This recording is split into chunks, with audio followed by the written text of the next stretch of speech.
Salut à tous, bienvenue dans ce second épisode de l'envers du décor du Bourbistan. J'avais posté un petit sondage sur l'onglet communauté de la chaîne YouTube, où il n'y a pas beaucoup de monde qui a répondu, mais malgré tout, vous avez semblé être plus intéressés par un épisode sur les arnaques que sur les galères digestives. Bonne nouvelle pour nous tous, il y aura quand même l'épisode sur les galères digestives un jour ou l'autre, juste plus tard, et il y aura un second épisode sur les arnaques, parce que malheureusement ou heureusement ça dépend du point de vue, il y en a beaucoup. Deux petites choses à vous dire avant de commencer la vidéo. La première, c'est qu'on va aujourd'hui parler de 8 arnaques, certaines qui ont abouti et où je me suis fait douiller, certaines qui n'ont pas abouti où j'ai failli me faire douiller, dont 6 qui se passent en Chine, qui se sont passées en Chine en 2018 même pour être plus précis, et c'est pour ça que dans ma vidéo sur la Chine, j'avais dit que les arnaques étaient autrefois omniprésentes en Chine et que ça s'est beaucoup amélioré aujourd'hui, et je retiens ce que j'ai dit, c'est vrai, ça a beaucoup changé, pour le mieux. Et la deuxième chose que je voulais vous dire, plus importante cette fois, c'est que certaines des arnaques, vous allez voir les montants potentiels ou les montants dérobés sont faibles, de l'ordre de quelques euros, et allez pas croire que je suis une espèce d'énorme rat qui va dans des pays pas chers juste pour asservir la population. Non, ce qui me gonfle en fait dans les arnaques pas chères, c'est de se faire douiller, surtout pour 5 euros, parce que ça veut dire que le gars il a préféré un billet de 5 plutôt que te respecter. Et ce qu'ils ont pas l'air de savoir, c'est que bien souvent quand les services sont très peu chers, les gens sont plus enclins à donner un pourboire, donc ils gagneront forcément plus que le vrai prix de la course ou du service.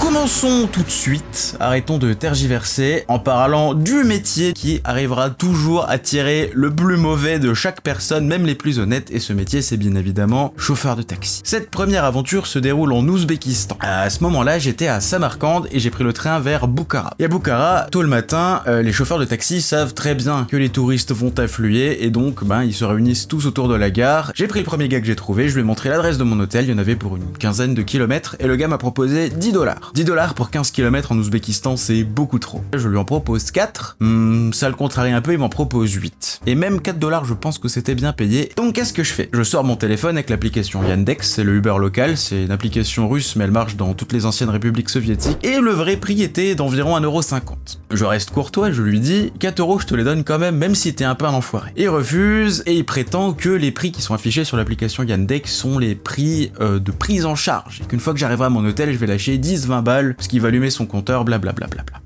Je ressors mon application et je lui montre mon historique de commande sur l'application, et il voit bien que j'en ai commandé plein, et je lui dis personne ne m'a jamais demandé plus que ce qu'il y avait marqué sur l'écran.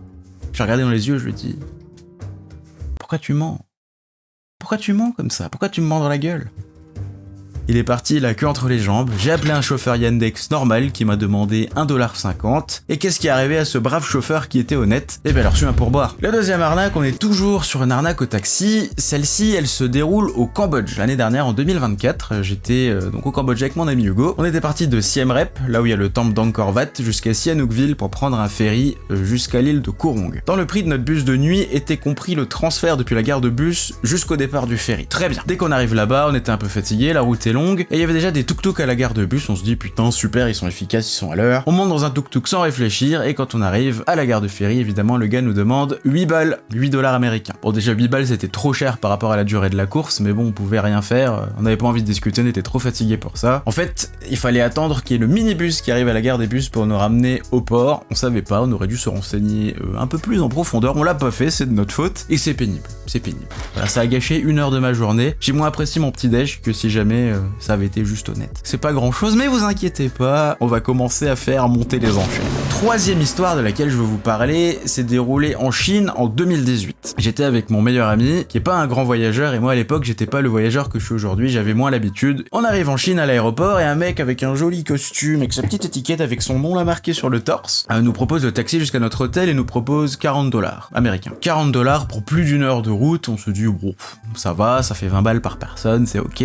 On monte dans la voiture, c'était une voiture banalisée noire, bon il y avait déjà les valises dans le coffre, mais ça a pué, il nous emmènera chez nous, et quand on arrivera sur place, on apprendra que le vrai prix pour aller de l'aéroport jusqu'à notre hôtel à Shanghai, c'était 60 cents par le métro, que c'était pas plus long, juste un peu moins confortable. Entre 60 cents et 40 balles, il y a une belle différence, ça m'a saoulé. Et ce même jour, on a pris la plus grosse douille que j'ai jamais pris en voyage, mais celle-là je la garde pour la fin parce que c'est de loin la plus croustillante, et vous allez voir que c'était très con et qu'on s'est fait avoir comme des bleus. Pour cette quatrième arnaque, on va avancer un peu plus loin dans le séjour, et on va aller à Guilin. C'est une ville dans le centre de la Chine qui est connue pour ses pics karstiques. C'est une espèce de grande stalagmite de plusieurs centaines de mètres de haut, c'est très joli. Et d'ailleurs, on retrouve ces mêmes pics karstiques de Guilin sur le billet de 20 yuan. Regardez.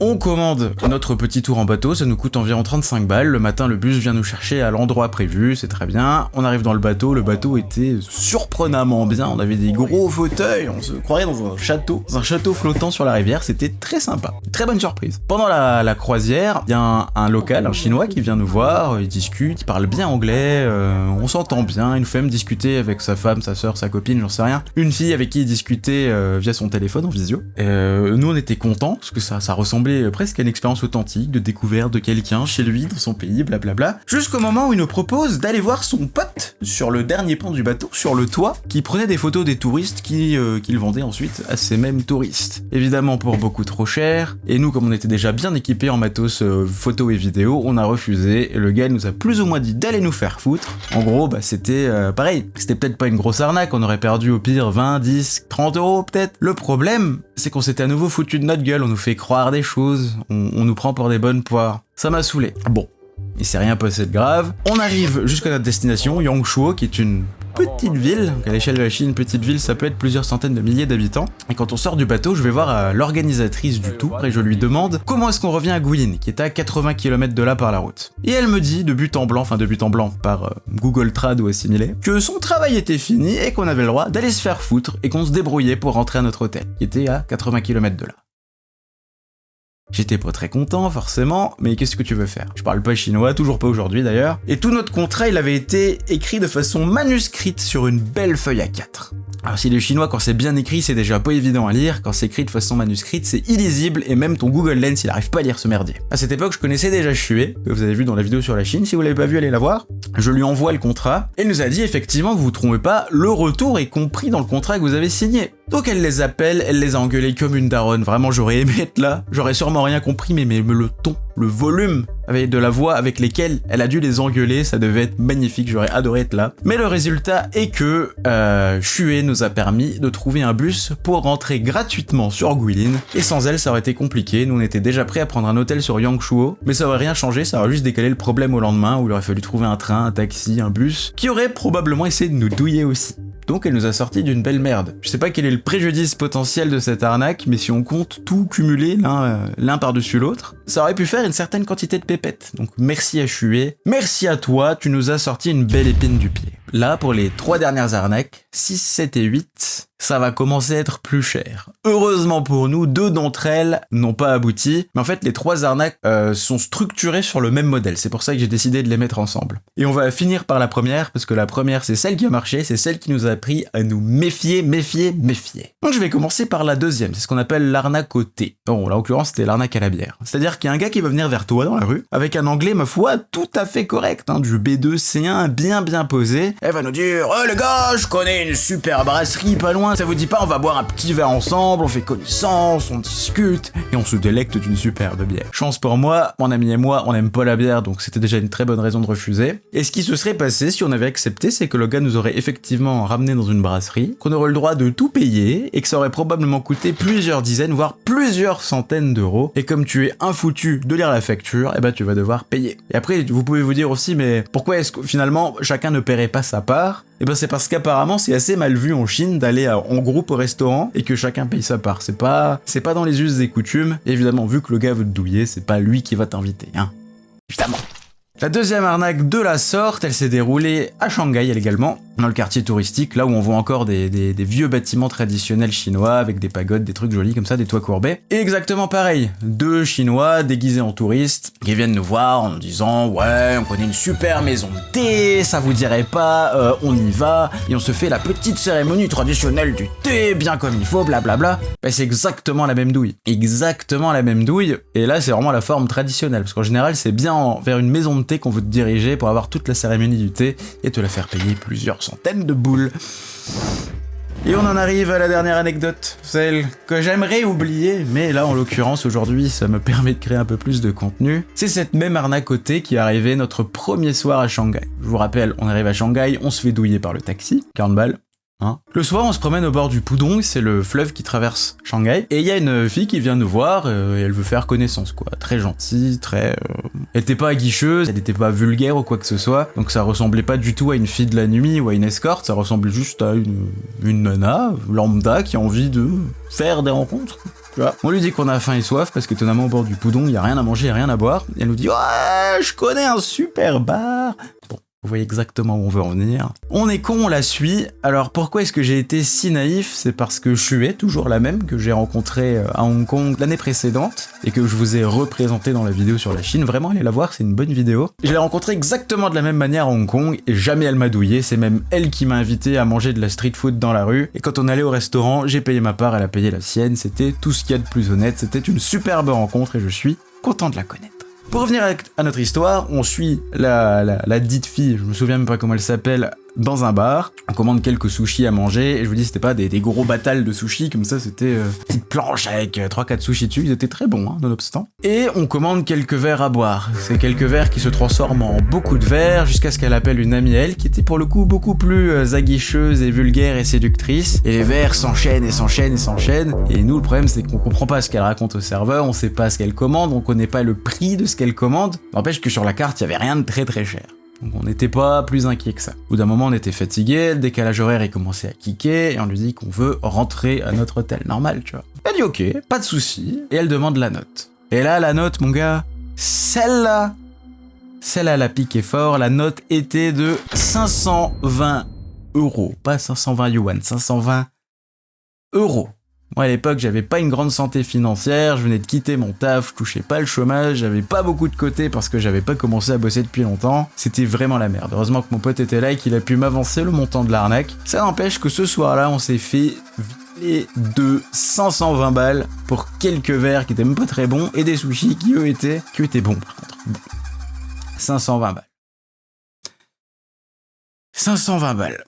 Mais je pense que ces 520 balles, ils me piqueront toute ma vie, même si aujourd'hui je pourrais beaucoup mieux les encaisser. Ça fait vraiment très très chier, je vous promets que ça fait chier. Parce que, pareil, au-delà de s'être fait piquer de l'argent, on s'est bien foutu de notre gueule.